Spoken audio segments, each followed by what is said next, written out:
شکریہ قاری صاحب. سورہ الانعام کی جو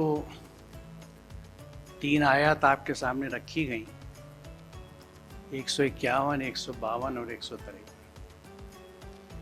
تو 151 اور 52 میں جن چیزوں کا ذکر ہے، جن احکامات کا،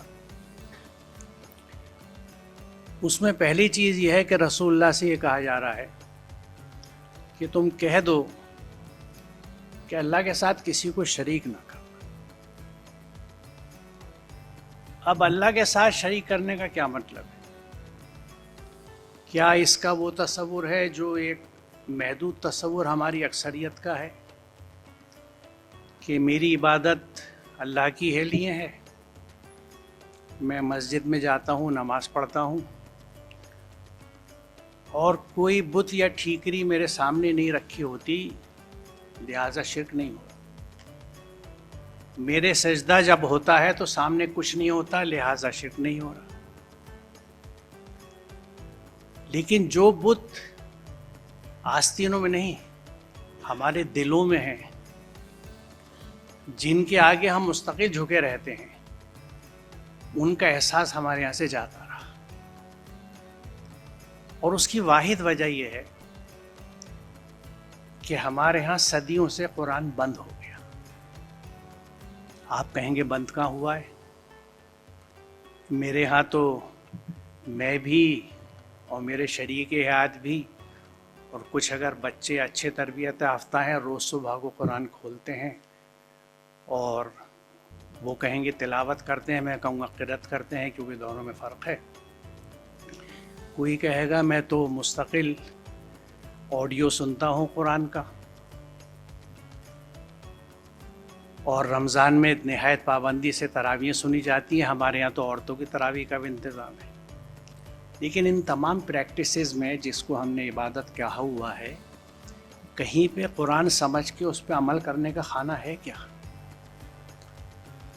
اب کچھ تراویح کے تعلق سے کچھ مساجد میں دہلی میں واقف ہوں، یہ سلسلہ شروع ہوا ہے کہ 4 رکعت کے بعد بتا دیتے ہیں کیا پڑھا گیا. لیکن اصل معاملہ یہ ہے کہ اللہ کے ساتھ کسی کو شریک نہ کرنا اور لا الہ الا اللہ. تو کوئی اللہ نہیں ہے، وہ میرا اللہ ہے، رب ہے، میں اس کا غلام ہوں، میں اس کے حکم پہ چلتا ہوں. اور ہر نماز میں ہم چاہے سمجھے نہ سمجھے، لیکن اس بات کو کہہ آتے ہیں کہ ایاک نعبد، کہ میں تیری بندگی کرتا ہوں، یعنی میں تیری اطاعت کرتا ہوں، تیرے حکم کو مانتا ہوں. اب یہاں کے بات پھنس گئی کہ میں جس حکم کو ماننے کی بات کہہ رہا ہوں اس کو تو میں نے سمجھ کے پڑھا ہی نہیں. دیکھیے یہ ایک ایسی چیز ہے جس کے لیے بہت زیادہ، جسے عام زبان میں کہتے ہیں نا، it's not a rocket science.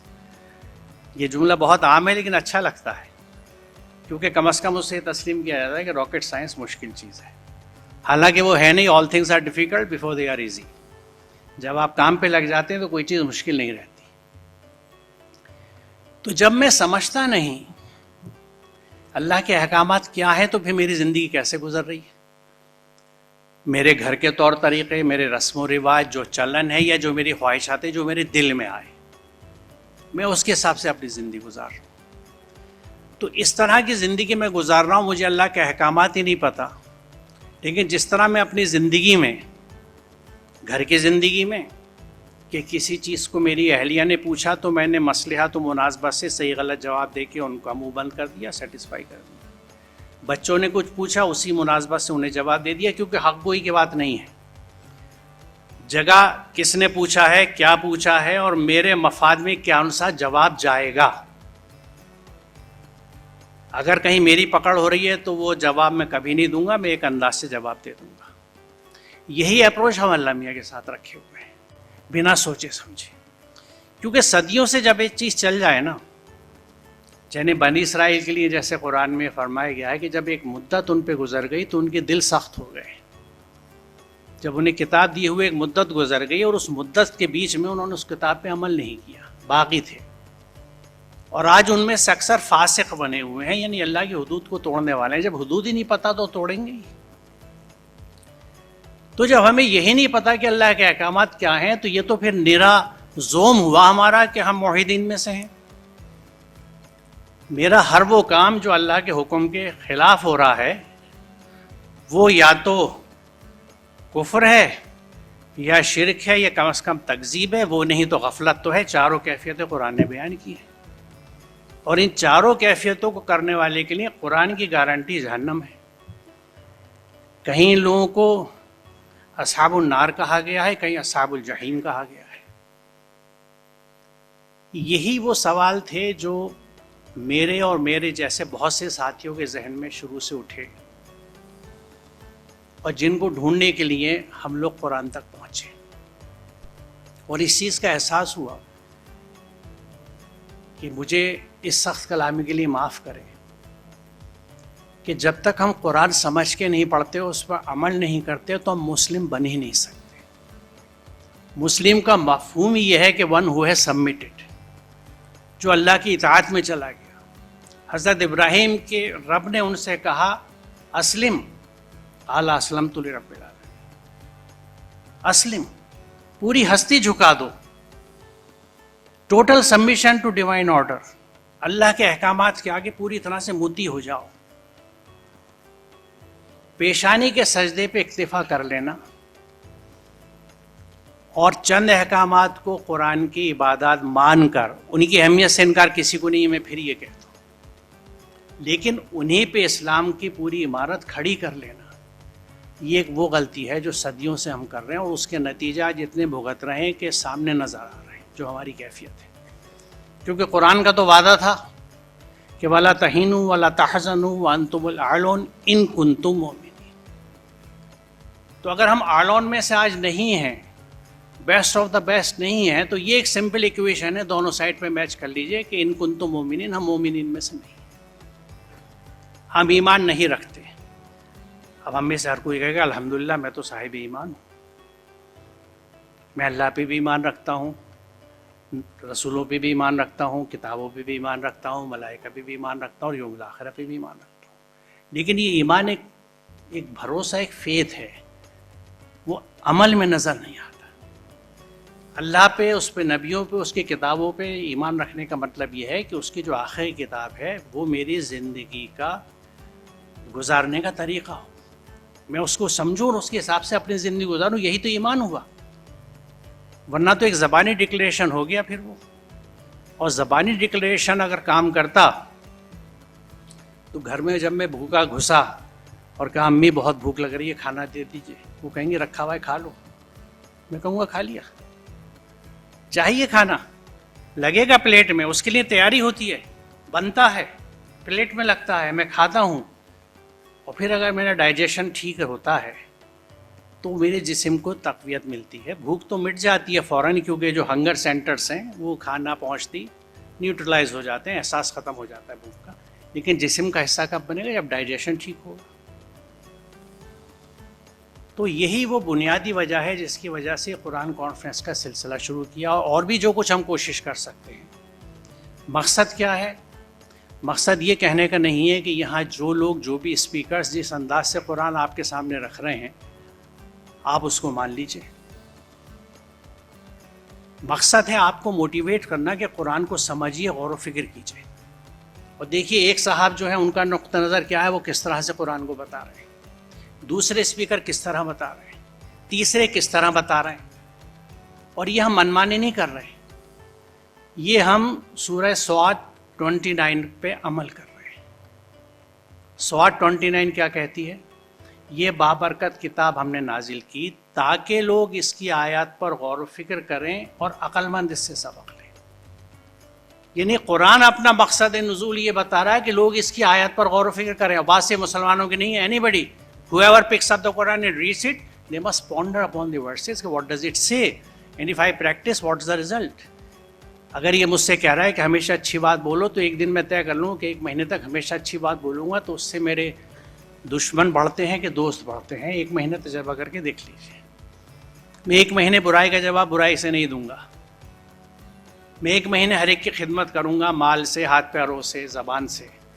1 مہینے کے نتائج دیکھ لیجئے. فیملی کے اسٹرکچر بدل جاتے ہیں، بچے محبت کرنے لگیں گے، میاں بیوی کے بیچ میں محبتیں بڑھ جائیں گی، کیونکہ انانیتیں ختم ہو جاتی ہیں. کہ میں بڑا کہ تو بڑی. قرآن پہ عمل کر کے یہ جو جانور ہے جس کو ہم نفس کہتے ہیں یہ ٹیم کیا جاتا ہے, دبایا جاتا ہے. اور اسی ٹریننگ کے واسطے ہمیں دنیا میں بھیجا گیا ہے کہ جس نفس نے بغاوت کری تھی, جس کی وجہ سے نیچے ڈاؤن بھیجا گیا, ہمیں اتار دیا گیا عہدے سے, زمین پہ بھیج دیا گیا, یہ جو مہلت تمہیں دی گئی ہے اس میں اس نفس کو جو بغاوت کری تھی اتنا بے اثر کر دو کہ یہ قلب سلیم بن جائے.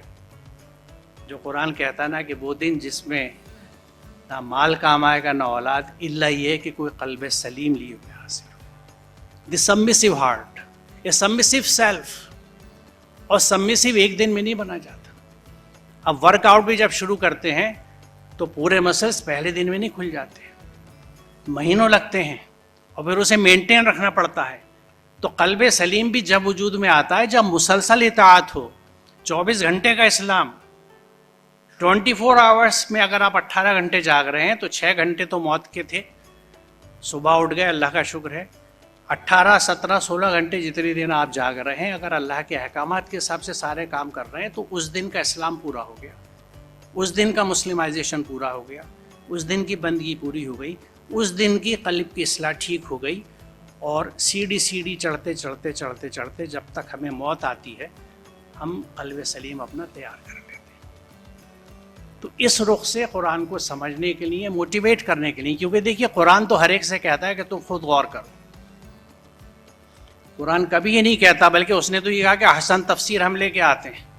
وہ کہیں ریفر نہیں کر رہا آپ کو, وہ تو کہہ رہا ہے کہ جو پڑھے قرآن کو وہ غور و فکر کرے اور پھر عمل کرے.